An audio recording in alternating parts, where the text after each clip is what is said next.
Hi every one, welcome to my channel. இந்த வீடியோவில் நம்ம கங்குவா படம் எப்படி இருக்குன்றதை பற்றி பார்க்கலாம். கங்குவா இந்த படத்தில் பாசிட்டிவ்ஸ் என்னென்னு ஃபஸ்ட்டு பார்த்துடலாம். இந்த படத்தில் 2 ஃபைட் நல்லாயிருக்கு. ஒன்று வந்து லேடிஸ் கேங் வந்து வில்லனோட கேங்கோட சண்டை போடுறது, இன்னொன்று வந்து காற்று தீம் வச்சு ஒரு சண்டை. அது ரெண்டுமே நல்லா இருந்தது. அதுக்கப்புறம் பார்த்தீங்கன்னா சினிமோட்டோகிராஃபி ரொம்ப நல்லா இருந்தது. அதுக்கப்புறம் செட் லொக்கேஷன்ஸ் சூஸ் பண்ணதெல்லாம் ரொம்ப நல்லாயிருக்கு. இந்த 3 தாண்டி வேறு படத்தில் எதுவும் சொல்லிக்கிற மாதிரி இல்லைங்க. படத்தில் நிறைய நெகட்டிவ்ஸ் இருக்குது. அதை என்னென்னு இப்போ பார்க்கலாம். ஃபர்ஸ்ட் நெகட்டிவாக எனக்கு பார்த்தது வந்து பார்த்திங்கன்னா இன்ட்ரோ சீனு. அந்த இன்ட்ரோ சீனே பார்த்தீங்கன்னா ரொம்ப பழங்காலத்து இன்ட்ரோ சீன் மாதிரி இருக்குங்க. தேவையில்லாத பில்டப்பு கிரிஞ்சாக இருந்தது. அதாவது எப்படா இதெல்லாம் எடுத்தீங்கன்ற மாதிரி இருந்தது. அதாவது ஒரு படம் எடுக்கும்போது யாருமே வந்து செக் பண்ண மாட்டிங்களா? கதையெல்லாம் எப்படி வந்திருக்குன்றத ஒரு ரிவ்யூ கூட பண்ண மாட்டிங்களா? எவ்வளோ மோசமாக எடுத்து வச்சுருக்கீங்க. அந்த ஃபஸ்ட்டு அந்த அந்த அந்த கரண்ட் சுச்சுவேஷன்ஸில் இருக்க அந்த ஃப்ரான்சிஸ் கேரக்டர் வந்து எவ்வளோ மட்டமாக இருந்தது. அதாவது இதுக்கும் நம்மளுக்கும் சம்மந்தமே இல்லாத ஒரு படம் பார்த்த மாதிரி இருந்தது. ஒரு கனெக்ஷன்றதே எஸ்டாப்ளிஷ் பண்ணவே இல்லை. ஸோ அங்கே ஆரம்பிச்சது பிரச்சனை. அங்கேருந்து பார்த்தீங்கன்னா ஃப்ளாஷ்பேக்கு எல்லாமே எதுவுமே வந்து நம்மளோட ஒட்டாமையாக இருந்தது. ஏதோ ஒரு வேற ஒரு லாங்குவேஜ் படம் பார்த்த மாதிரி தான் ஒரு ஃபீலிங். 2வது நெகட்டிவாக எனக்கு தெரியறது வந்து வீக் ஸ்டோரியே இந்த படத்தில் இல்லை. அதாவது சிவா வந்து இந்த மகதீரான்னு ஒரு தெலுங்கு படம் வந்தது. அதை பார்த்து ரொம்ப இன்ஸ்பயர் ஆகிட்டான்னு நினைக்கிறேன்.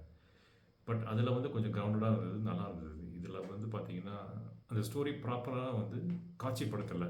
இது வந்து வாயிலே வந்து வடை சுட்ட மாதிரி தான் இருந்தது. ஸ்க்ரீன் ப்ளே அதுவும் வந்து கை கொடுக்கல படத்துக்கு. ஸோ இதெல்லாம் கொஞ்சம் ஒர்க் பண்ணியிருந்தாங்கன்னா இன்னும் கொஞ்சம் பெட்டராக வந்திருக்கலாம். இந்தமாரி படத்துக்கெல்லாம் ஸ்டண்ட் வந்து ரொம்ப முக்கியங்க. ஸ்டண்ட் கோரியோகிராஃபி இந்த படத்தில் பார்த்திங்கன்னா ஒரு 2 ஃபைட்டு தான் நான் முன்னாடி சொன்ன மாதிரி கொஞ்சம் நல்லா இருந்தது. மீதி எல்லாம் பார்த்திங்கன்னா எப்படா முடியுன்ற மாதிரி இருந்தது. ஸோ ஒரு ஸ்டண்ட் அதிகமாக உள்ள படத்தில் அதை இன்னும் கொஞ்சம் நிறைய ஃபோக்கஸ் பண்ணிக்கலாம். ஏன்னா ஸ்டோரி தான் இல்லை நீங்கள் எழுதுறதுக்கு. அட்லீஸ்ட் ஸ்டண்ட் கோரியோகிராஃபியை இன்னும் கொஞ்சம் ப்ராப்பராக பண்ணியிருக்கலாம். ஒரு ஸ்டைலிஷாக பண்ணியிருக்கலாம், கொஞ்சம் இன்னோவேட்டிவாக பண்ணியிருக்கலாம். இப்போ நீங்கள் RRR இல்லைனா வந்து ஒரு KGFலாம் பார்த்தீங்கன்னா அது பார்த்தாலே ஒரு கூஸ் பம்ப்ஸ் மொமெண்ட்ஸ் வரும். ஸோ அந்த மாதிரி வந்து இந்த கங்குவால எனக்கு ஸ்டார்டிங் டு எண்ட் வரைக்கும் ஒரு தடவை கூட வரவே இல்லை. So that was the issue. பிஜிஎம்லாம் பார்த்தீங்கன்னா எனக்கு தலைவலி தான் வந்தது.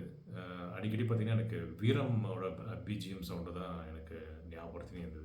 என்னோட சஜஷன் என்னென்னா, நீங்கள் இவ்வளோ பெரிய பட்ஜெட்டில் ஒரு படத்தை எடுக்கிறீங்க, ஏன் நீங்கள் வந்து ஒரு குரூப் ஆஃப் ஃபிலிம் கிரிட்டிக்ஸை ஹையர் பண்ணி அவங்களோட ஃபீட்பேக்கை maybe on a monthly basis இல்லைனா அட்லீஸ்ட் ஆன் அ பைவீக்லி பேசிஸ் நீங்கள் எடுத்த சீன் அவங்கக்கிட்ட காமிச்சு அவங்களோட ஃபீட்பேக் வாங்கிட்டு கரெக்ஷன்லாம் பண்ண வேண்டியதெல்லாம் பண்ணி ஒரு என்கேஜிங் ஸ்க்ரீன் பிளேயை நீங்கள் எழுதியிருக்கலாம். அதுக்கப்புறம் இந்த படத்தில் பார்த்தீங்கன்னா முக்கியமானது இந்த ஃபைட் சீன்ஸ் தான். ஸோ ஃபைட் சீன்ஸில் நீங்கள் எடுக்கும்போது ஒரே ஃபைட் ஸ்டண்ட் கோரியோகிராஃபரை வச்சு நீங்கள் படம் ஃபுல்லாக பண்ணாதீங்க. ஏன்னா ஐடியாஸ் வந்து ஒரே மாதிரி தான் இருக்கும். ஸோ என்ன பெஸ்ட்டாக பண்ணலான்னா வேறு கோரியோகிராஃபர் ஹையர் பண்ணுங்கள். ஒரு ஃபைட்டுக்கும் வேறு ஒருத்தர்கிட்ட கொடுங்க. ஏன்னா அப்படி கொடுக்கும்போது என்னென்னா அவங்களுக்குள்ளே ஒரு காம்படிஷன் வரும். ஸோ என்னோடது தான் பெஸ்ட்டாக நான் தரணும்னு ஆசைப்படுவாங்க.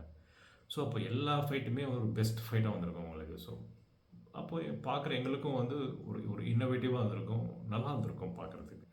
எதுக்கோ ஸ்பெண்ட் பண்ணுறீங்க மார்க்கெட்டிங்க்கு, அட்லீஸ்ட் இந்த ஒரு ஸ்டண்ட் கோரியோகிராஃபி சரி நீங்கள் எவ்வளோ ஒரு பாட்டு கோரியோகிராஃபி எவ்வளோ மெனக்காடுறீங்க, அந்த மாரி ஸ்டண்ட் கோரியோகிராஃபி கொஞ்சம் எஃபர்ட் போடுங்க. அதெல்லாம் ரொம்ப முக்கியம். உங்கள் படத்து மேலே அந்த கண்டென்ட் மேலே ஒரு நம்பிக்கை இருந்தால் மட்டுமே நீங்கள் வந்து பேன் இண்டியா லெவலுக்கு போய் மார்க்கெட் பண்ணுங்கள். தேவையில்லாமல் பண்ணாதீங்க. ஏன்னா இது வந்து என்ன ஆகுதுன்னா நம்ம தமிழ்நாட்டு படங்களாகவே இப்படி தான் இருக்குன்ற மாரி ஒரு இது வந்துடக்கூடாது அவங்களுக்கு. ஓகேங்களா?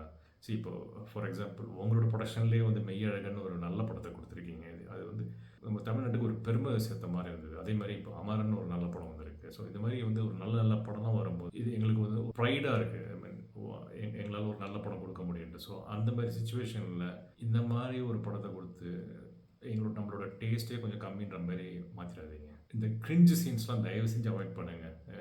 இதுக்கப்புறம் நீங்கள் படம் எடுக்கிறது இருந்தால் இதெல்லாம் பாருங்கள், இதெல்லாம் வைக்காதீங்க. இதெல்லாம் பார்க்கும் போதே போர் அடிச்சிருது. எப்படா படம் முடியுன்ற ஒரு மைண்ட் செட் வந்துடுது. அதாவது நான் படம் பார்க்கும்போது இப்போ இன்டர்வல் டைம் வந்தது. இன்டர்வல் டைமில் பார்த்தீங்கன்னா ஒரு படம் எப்போ வந்து இன்டர்வல் வந்தாலும் உடனே வந்து ஸ்நாக்ஸ்லாம் வாங்கிட்டு இமீடியட்டாக வரணும், படம் ஆரம்பித்துக்கு முன்னாடி வந்துடணும்னு ஒரு ஃபீல் வரும். பட் இந்த படத்தோட இன்டர்வலில் எனக்கு அப்படி ஒரு ஃபீல் எனக்கு வரவே இல்லை. என்ன பெருசாக போயிட போகுது, அப்படி ஒன்றும் பெருசாக நம்ம மிஸ் பண்ண போகிறது கிடையாதுன்ற அந்த ஒரு மைண்ட் செட் அது க்ரியேட் ஆனது காரணமே உங்களோட screen play and story telling தான். ஸோ இதெல்லாம் கொஞ்சம் ஒர்க் பண்ணிங்கன்னா பெட்டராக இருக்கும் உங்கள் நெக்ஸ்ட் ப்ராஜெக்டில். சிவா, நீங்கள் still you're a very good director. உங்களால் பட்ஜெட்குள்ளே உங்களால் படம் எடுக்க முடியும், டைமுக்குள்ளே உங்களால் எடுக்க முடியும். ஸோ உங்களோட அடுத்த ப்ராஜெக்ட் வந்து அஜித் சாரோடன்றது கேள்விப்பட்டாங்க. ப்ளீஸ் கொஞ்சம் பார்த்து எங்கள் தலையை ஹேண்டில் பண்ணுங்கள். தேங்க்யூ.